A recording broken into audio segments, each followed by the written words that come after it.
না না, এটা হতে পারে না, এটা হতে পারে না সেনাপতি। জয় হুকুম মহারাজা। তুমি কি আমার রাজ্যের কোনো খোঁজ খবর রাখো না, নাকি সারাদিন তুমি টিকটক আর ফেসবুক নিয়ে পড়ে থাকো? হাম্মক। কি হয়েছে মহারাজা? কার গর্দান ফেলতে হবে আপনি এক্ষুনি আমাকে বলুন। মায়ের দোয়ার টিকেট টিম নাকি শিক্ষা সফরের জন্য দল ঘোষণা করেছে, এটা কি সত্যি না মিথ্যা? জি মহারাজা, গত 14 মে মায়ের দোয়ার টিকেট বোর্ডের 15 সদস্যের দল জাঁকজমকভাবে ঘোষণা করা হয়েছে মহারাজ। কিছু জানি না, শুনি না, দেখি না, কি দল ঘোষণা করেছে তারা?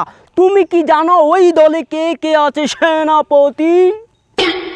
জি মহারাজ, প্রতিবারের মতো অটো চয়েস নিয়ে টিকেটের মোলানিসা খ্যাত প্রিয় লিঠন কুমার বাঁশ, যে কিনা প্রথমে নেমে প্রথম ভলে হাঁসের ডিম সঙ্গে নিয়ে 18 কোটি মানুষের ভালোবাসার পিছনে বাঁশ দিয়ে মাঠ ছেড়ে চলে যায় মহারাজ। আর আছে কারা কারা বলো তাড়াতাড়ি তুমি আমাকে। আরও আছে সোমালিয়া সরকার, যার এ দলে ছিল না কোনো দরকার রে। আরও আছে 3 ফরম্যাটের অর্ধেক নায়ক, 110 স্টিক নিয়ে ব্যাট করা আমাদের প্রিয় নায়িকা শান্তি আপু। সেনাপতি, এখানে কি মুক্তিযোদ্ধা কোটা বহমান নাকি? জি না মহারাজ। তাহলে এসব আবালদেরকে নিয়েছে কোন বাল? তাদের পঞ্চদেশে কি উঠেনি কোনো বাল? তারা কি রাখিতে পারবে আমার রাজ্যের মান সম্মান আহম্মককে? জি না মহারাজ। সাহেবউদ্দিন মিরাজ, ওদের কি হাল? তারা কি রাখিতে পারিবে আমার রাজ্যের মান?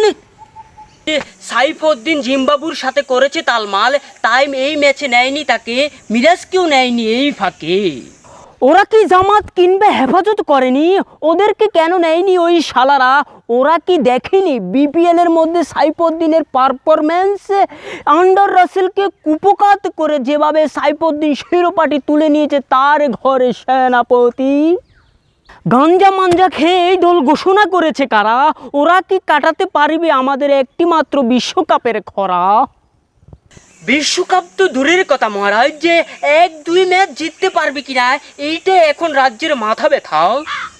সেনাপতি, বন্দি করো ওই সব আবালদের যারা 18 কোটি মানুষের ভালোবাসা নিয়ে করেছে খেলা। জয় হুকুম মহারাজ। পাপন থেকে শুরু করে সবার বুকে আমি ধরাবো কাপন, হাতুড়ি সিংহের টাকলা মাথা আপনার কাছে আমি করিব অর্পণ।